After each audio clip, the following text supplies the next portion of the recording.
Andaman Nicobar island में आजकल कितनी गर्मी हो रही है और रोड भी खराब है। टू व्हीलर चलाने में मुझे आजकल बहुत डर लगता है। एक्सीडेंट्स भी तो कितने हो रहे हैं। काश हमारे पास कार होती है तो हम नई गाड़ी लेंगे कहाँ से? तो टेंशन किस बात की, मैं हूं ना। प्राइस कैसा रहेगा अगर मैं तुम लोगों को एक नई टू व्हीलर के प्राइस में एक अच्छी कार दिला दूं तो? चलो मेरे साथ। Welcome to the wheels.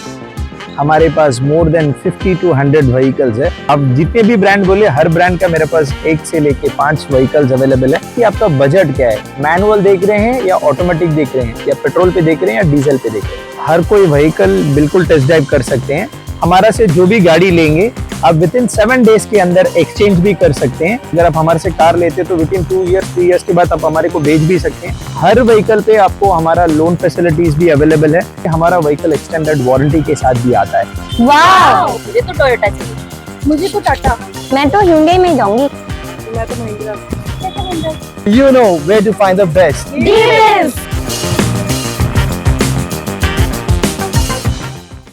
Today, I'm at Akash Institute, one of the top coaching centers in Sri Vijayapuram. For NEET, JEE, competitive exams, then this place is a game changer. Here, faculty have taught thousands of NEET and JEE toppers. 36 plus years of legacy in producing top rankers. और हम यही expert coaching ले आए हैं आपके Shri Vijayapuram. Last year, their students cracked JEE, NEET and Olympiad top rank. If you're aiming for IIT, AIMS or top engineering or medical colleges, Akash Sri Vijayapuram is your launch pad. Admissions open for this year 25-26. For more details, contact us today. So good afternoon everybody. पहले तो आप लोगों को मैं नमस्कार बताना चाहता हूँ। आप लोग आए हैं। मैं Andaman times news, island news Andaman 24/7 को मैं धन्यवाद देना चाहता हूँ।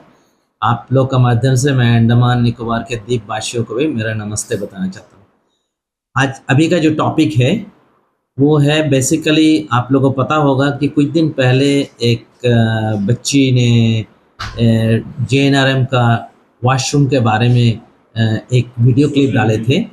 उस वीडियो क्लिप को देख के मुझे तो बहुत ही ख़राब लगा। प्लस आई वाज सरप्राइज्ड कि ऐसा भी हो सकता है, इतना गंदा भी हो सकता है। हमारा हायर एजुकेशन इंस्टीट्यूट जो JNRM, जिस कॉलेज में मैं 1977 में 2 महीना के लिए पढ़ाई किया था, प्री मेडिकल में पढ़ाई किया था। तो ये देखने के बाद मैं इमीडिएटली व्हाट आई डिड, मैंने बोला कि ये तो खाली JNRM का होगा नहीं, ये तो जितने भी हायर एजुकेशन इंस्टीट्यूट है अंडमान निकोबार में 7 हमारे पास हायर एजुकेशन इंस्टीट्यूट है। तो मुझे लगा कि ये सब में ही होगा, इसीलिए मैंने इमीडिएटली सेक्रेटरी जो हमारे अंडमान एडमिनिस्ट्रेशन का है, सेक्रेटरी एजुकेशन स्पोर्ट्स को मैंने एक चिट्ठी लिखा और मैंने उसमें रिक्वेस्ट किया कि अर्जेंट इंटरवेंशन करने के लिए, ताकि जो मिसमैनेजमेंट हमारा JNRM में चल रहा है, specially by the principal which include negligence, क्योंकि प्रिंसिपल जो है मैनेजमेंट का रिस्पॉन्सिबल पर्सन है JNRM में, तो उसके बारे में मैंने चिट्ठी लिखा। Negligence plus violation of basic dignity, safety and health of girl student. तो मैं ये करने का बाद, चिट्ठी लिखने के बाद मैंने वेट किया, मैंने एक टाइम लिया और हमारे सेक्रेटरी एजुकेशन और स्पोर्ट्स के साथ मुलाकात की। मैंने उन सेक्रेटरी साहब के साथ 4 पॉइंट में डिस्कस किया। एक तो JNRM का वॉशरूम। इमीडिएटली हमारे एडमिनिस्ट्रेशन के जो सेक्रेटरी साहब है बोला, मैंने तो एड्रेस कर दिया, ये ठीक क्लीन व्लीन हो गया। मैंने बोला सर, ये एक कॉलेज में क्लीन होने से नहीं होगा, ये हर जो हमारे 7 हायर एजुकेशन इंस्टीट्यूट है उसमें से JNRM भी एक है, बाकी 6 में भी इसी तरह होना चाहिए। प्लस हमारा अंडमान निकोबार में वोकेशनल ट्रेनिंग इंस्टीट्यूट है, जो ITI होता है ना, वो सब इंस्टीट्यूट में भी इस तरह होना चाहिए। प्लस हमारे स्कूल, क्योंकि हमारे जो ये सेक्रेटरी साहब जिससे मैं बात किया, he is the secretary education sports for higher education institute, vocational training institute और जितना भी स्कूल्स है अंडमान निकोबार आइलैंड्स में।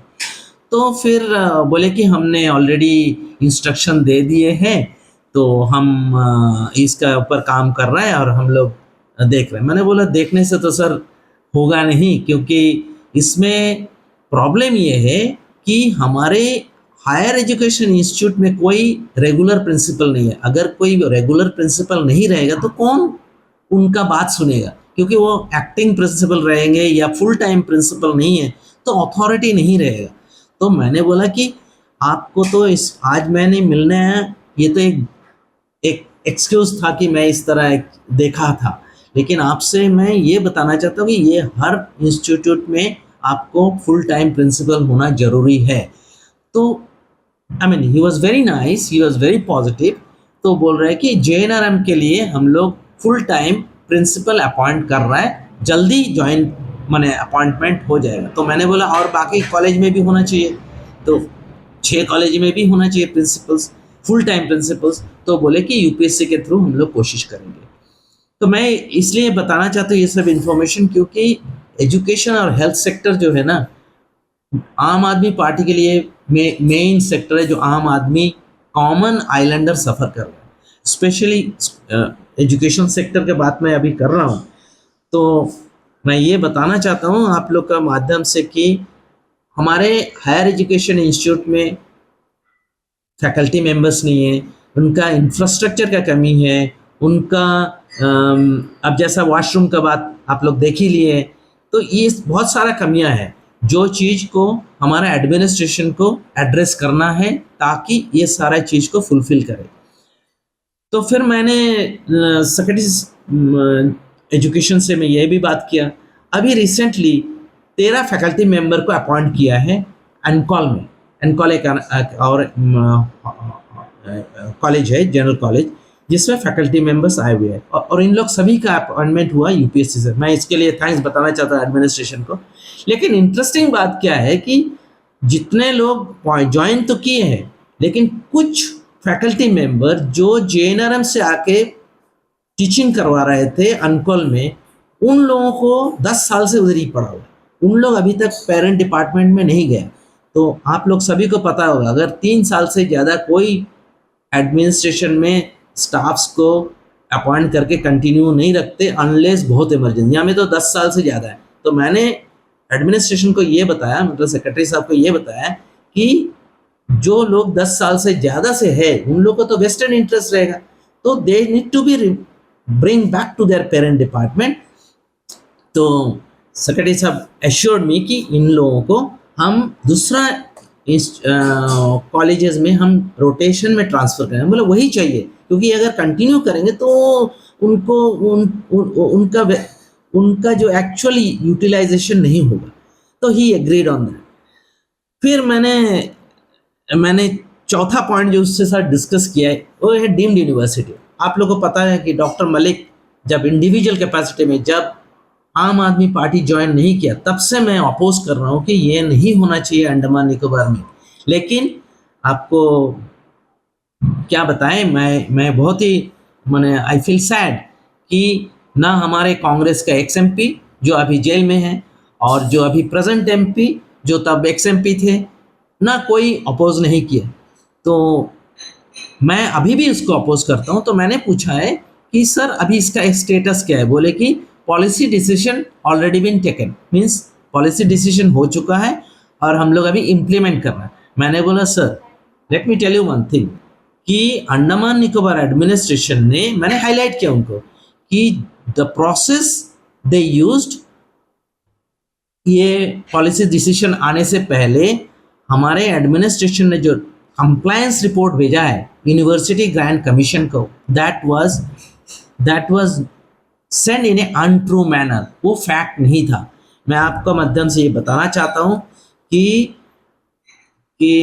एडमिनिस्ट्रेशन ने ये 10 कंडीशन था, गवर्नमेंट ऑफ इंडिया ने पूछा था 10 कंडीशन को फुलफिल करने के लिए 21 मार्च 2023 को।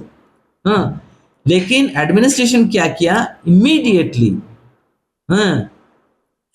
22 मई को विद इन 2 महीना में एक रिपोर्ट भेज दिया कि हमारा पास, मैं आपको बोल्डली बता सकता हूं कि हमारा एडमिनिस्ट्रेशन ने वो जो भी क्राइटेरिया था वो फुलफिल नहीं किए थे। मैं आपको अभी बता रहा हूं कि क्या फुलफिल नहीं किया था।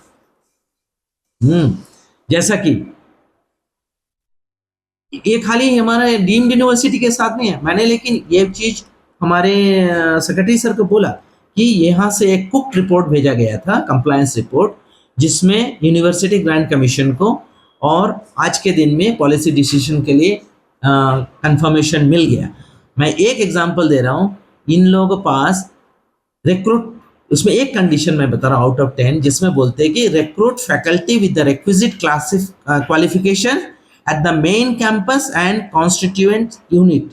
ये जो कंडीशन है, आज के दिन में आप कोई भी 7 हायर एजुकेशन इंस्टीट्यूट में चले जाइए, ये कंडीशन कोई भी फैकल्टी रिक्विजिट क्वालिफिकेशन के नहीं है। आपको पता होगा डेब्राइट में जो प्रिंसिपल हुआ करते थे, वो प्रिंसिपल आज सुनने में आया कि वो रिटायर हो चुका है, he was unqualified for the post, लेकिन उनको भी कंटिन्यू किया गया until he retired.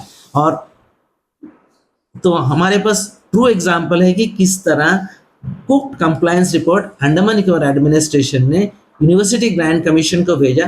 Based on that उन लोग बोले कि चलो आप लोग बना सकते हो, पॉलिसी डिसीजन हुआ। तो मैं इस वक्त में ये भी बताना चाहता हूँ, ये खाली डीम्ड यूनिवर्सिटी के साथ एडमिनिस्ट्रेशन ने ऐसा नहीं किया, ये हमारे जो आपको पता होगा ग्रेट निकोबार आइलैंड प्रोजेक्ट जो है मेगा प्रोजेक्ट, उसमें भी ट्राइबल काउंसिल जो है लिटिल ग्रेट निकोबार आइलैंड, उसमें भी उनका जो इंफॉर्मेशन भी इसी तरह रिपोर्ट भेजा गया, जो फैक्चुअल फॉल्स रिपोर्ट भेजा गया था to the central government by the administration. ये तो रिकॉर्डेड है, ये नेशनल न्यूज़पेपर में भी आया है। आपको मैं बता रहा हूँ क्या रिपोर्ट में भेजा है। जो फॉरेस्ट राइट होता है ना 2006 का, तो 2006 का, हमारा जो ग्रेट निकोबार में ट्राइबल कम्युनिटी है, उनका राइट्स को वायलेट किया गया और एक फॉल्स रिपोर्ट भेजा गया। तो मैं ये बताना चाहता हूँ कि अंडमान निकोबार एडमिनिस्ट्रेशन को ये सब चीज़ देखना पड़ेगा कि ये हमारे अंडमान के लोगों के लिए खतरनाक है। क्योंकि ये इसलिए डेंजरस है क्योंकि गलत इंफॉर्मेशन देके हमारा यहाँ पे जो एक पौंडीचेरी यूनिवर्सिटी था, जो एक reputed university nationally and internationally, उसको आपने रिप्लेस करके डीम्ड टू बी यूनिवर्सिटी बना रहे हो, जिसका रिकग्निशन कहीं भी नहीं है। और इस कॉलेज में कौन पढ़ने आते हैं? जो हमारे गांव के नॉर्थ मिडिल के रिमोट एरिया से, जो निकोबार ग्रुप ऑफ आइलैंड से, जो साउथ अंडमान के रिमोट आइलैंड से, जो अफोर्ड नहीं कर पाते हैं, जो मेनलैंड में जाके पढ़ाने के लिए, जो रिच नहीं है, जो पॉलिटिकली कनेक्टेड नहीं है, उनके लिए। तो उनके लिए आपने डिग्रेड किया है हमारा हायर एजुकेशन इंस्टीट्यूट और हायर एजुकेशन इंस्टीट्यूट को by incorporate, not yet incorporated, by incorporating these institute with the deemed to be university। तो मैं अभी भी आपके ये माध्यम से एडमिनिस्ट्रेशन को भी बताना चाहता हूँ, गवर्नमेंट ऑफ इंडिया को भी बताना चाहता हूँ। मुझे नहीं पता है कि कोई हमारा ये सुनेंगे, लेकिन मैं इस मुद्दे को लिख के फिर मैं अपोज करूँगा कि डीम्ड यूनिवर्सिटी अंडमान निकोबार में इम्प्लीमेंट नहीं होना चाहिए। ये बोल के मैं आपको ये मेरा स्टेटमेंट खत्म कर रहा हूँ, लेकिन मैं फिर से बता रहा हूँ अंडमान निकोबार एडमिनिस्ट्रेशन को, प्लस हमारे जितने भी लोकल PRI मेंबर्स है, जितने भी एक्स MP है, करंट MP है, इसके लिए बात कीजिए। आप लोग इसके बारे में मुद्दा को उठाइए कि डीम्ड यूनिवर्सिटी अंडमान निकोबार में इम्प्लीमेंट नहीं होना चाहिए। और आम आदमी के पार्टी के तरफ से डॉक्टर मलिक और इनके टीम इसको फिर से उठाएंगे। 2-4 दिन के अंदर ही मैं एडमिनिस्ट्रेशन से चिट्ठी लिखूंगा, उसके बाद मैं हाईएस्ट अथॉरिटी से बात करूंगा कि इसके क्या करना चाहिए। ये अभी हमारे एक बड़ा आम आदमी पार्टी की मीटिंग होने वाला है, जहाँ पे हमारे honourable MP sir Sanjay Singh ji आएंगे, हमारे डॉक्टर संदीप पाठक जी आएंगे, और भी सीनियर लीडर्स लोग आएंगे। जो नेक्स्ट मंथ हमारा प्लान चल रहा है, एक्चुअली लास्ट मंथ ही आना था, दिसंबर में आना था, तो अभी पार्लियामेंट सेशन चल रहा है बोल के, तो most likely it will be in February, mid February में होगा। उस तिरंगा प्रांत मीटिंग के बाद मैं भी अपना टीम लेके कैम्बल में जाऊंगा एंड विल सी। अब देखिए इसमें सफ़र कौन कर रहा है अभी आज का दिन में, हमारे जो कैम्बल बे के सेटलर्स, उनका जमीन का रियल वैल्यू भी नहीं दे रहा है। और कल ही कोई मेरे को फ़ोन किया था, बोले सर आप कुछ कीजिए। मैंने बोला देखिए मैं तो पहले से ही बोल रहा हूँ, लेकिन इसको आपको बात उठाना है। आपका वहाँ में लोकल कम्युनिटी में जो PRI मेंबर्स है वो बीजेपी है, आपका MP हमारा जो बीजेपी साहब है, और उसके बाद दिल्ली में भी हमारा बीजेपी। तो आप इस बात को सही तरीक़ा से गवर्नमेंट के साथ उठाइए, आपको कंपेंसेशन मिलेगा। क्योंकि देखिए अंडमान निकोबार में कोई ओन नहीं करता है, तो अगर गवर्नमेंट चाहेंगे तो ले तो सकते हैं, लेकिन प्रॉपर कंपेंसेशन के लिए हमारा राइट है। Thank you very very much.